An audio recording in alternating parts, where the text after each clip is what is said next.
Hey everyone, it's Dylan Neal from Cedar Cove, where of course I play Jack Griffith. The network thought it would be kind of fun if viewers wrote in with some questions and then I would answer them directly here on tape. So, let's get to it. We have a question from Ruth Brodie, who has asked, do you have any other movies or shows that you're working on? You're a great actor. Thank you, Ruth. I am actually working on a few things now that I've wrapped the second season of Cedar Cove, which of course is on Saturday nights at 8 p.m. on the Hallmark channel. I also recently wrapped this big movie, 50 Shades of Grey.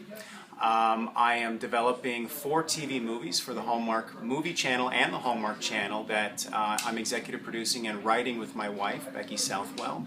And 3 of them are for the rebranding of the Hallmark Movie and Mystery Channel, which is separate from the Hallmark channel.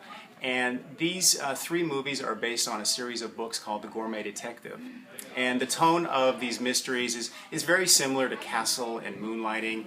I play this character named Henry Roth, and I've got a detective that I've been partnered with, and we have sort of this great banter, love-hate relationship with each other, and I think the audience is really going to love this series. I'm having a great time writing them, and we'll be shooting those either in late 2014 or very early in 2015, and you'll be seeing them on the Hallmark Movie Channel all throughout 2015. So that's what I've been doing. Thanks for the question, Ruth. We have another question from Joanne Rubeck, who has asked, where have I seen you before? That's a tough question to answer. I've been doing this for over 25 years as an actor. Cedar Cove is, I think, my 8th TV series, but I think most people would probably recognize me from my 5 years on Dawson's Creek, where I played Deputy Doug Witter, the older brother to Joshua Jackson's character, Pacey. A lot of people still remember me from my years on The Bold and the Beautiful back in the 90s, where I played Dylan Shaw. And then more recently, people are recognizing me from my season-long arc on Arrow, where I played one of the main villains last year, Dr. Ivo. So thanks for the question. We have another question from Anita May. Describe your idea of a perfect day. Well, that would probably be at the beach with my family. I have 2 young kids, a 9-year-old and a 7-year-old, who love going to the beach, and we're really lucky in that we live nearby the ocean in the Malibu area where we go. And so we would just have a perfect day at the beach, building sandcastles and throwing a frisbee football, that kind of stuff, and having a normal family day like everybody else. That would be a perfect day.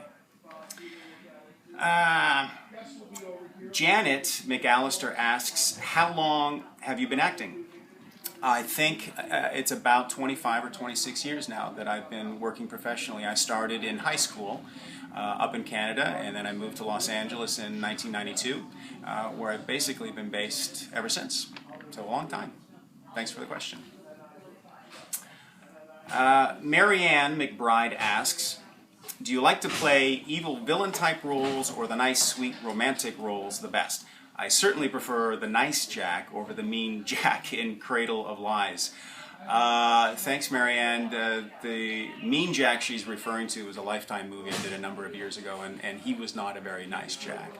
I have to say I probably play 50% of the time bad guys and 50% of the time good guys. They're both really fun. You get to chew the scenery a little bit more as the bad guy. Certainly that's what I was doing last year on Arrow, playing a real baddie. And they're a lot of fun, but you know, when you get to work opposite someone like Andy McDowell as a leading romantic man, that's a pretty sweet gig too. So I don't think I have a favorite. Thanks for the question. All right, Rita Adkins-Bright asks, hi Dylan. First of all, your acting skills blow me away on Cedar Cove. Your career has consisted of soap operas, movies, and television. What is your favorite part of each one? Well, thanks for that, Rita. That's very kind of you. I don't know if there's really a big difference between those different mediums. It's all about the character and the people that you're working with. That's what makes it fun for the participant. And you know, jumping between comedy and drama and sci-fi, it's all so much fun that I've just been really fortunate as an actor to do all these different genres. I love them all, and I honestly don't have a favorite one or how they differ from each other. Each role is just unique, and that's what you deal with each time out. So Sharon Schlow writes, "This role is so drastically different from his role on Arrow. I enjoy seeing him playing this part better, even though he did a great job playing the bad guy too. Which type of character does he prefer playing, and does he prepare differently for them?" Thanks for the question, Sharon. It's kind of similar, isn't it, to what I just answered. I don't have a preference whether I'm playing a good guy or a bad guy, and there really is no different preparation whether you're playing a leading man or the villain. It's all about what is the truth for that character in the moment, and that's what you're trying to deliver the best you can. So it's really the same for every actor up each time. You're just trying to be truthful to the character in that moment. Thanks for the question. So Stephanie Wolf-Lee asks, "Dylan is an incredible actor." Thank you, Stephanie, thank you. "I would really like to know which facets of your personality are like that of Jack. Also, what made you say yes to playing this character? Thank you so much." Well, that's really kind of you, Stephanie. Thank you. You know what? Jack is almost identically me. Aside from the alcoholism, his humor is all mine, and that's what the writers are writing to now that they know me. I love playing the role of Jack because it really does feel like a glove. I just slip right into the character very easily. I understand the melancholy that kind of goes with him too for blowing up his past in Philadelphia. I think any person can relate to having made mistakes in your life and you're looking for maybe a do-over or a second chance. And so I just understand Jack so well, and he's been my favorite character probably in my career, at least certainly the top 2 or 3. What else did you ask? What made me say yes to the part? They asked. It was as simple as that. You know, I was really lucky. I mean, not very often do actors just get offered roles. What you usually have to do is audition, and you have to audition many times to different people to land a role. In this case, I got a phone call from my agent one day saying, "You've been offered the lead role in a Hallmark TV series opposite Andie MacDowell. What do you think?"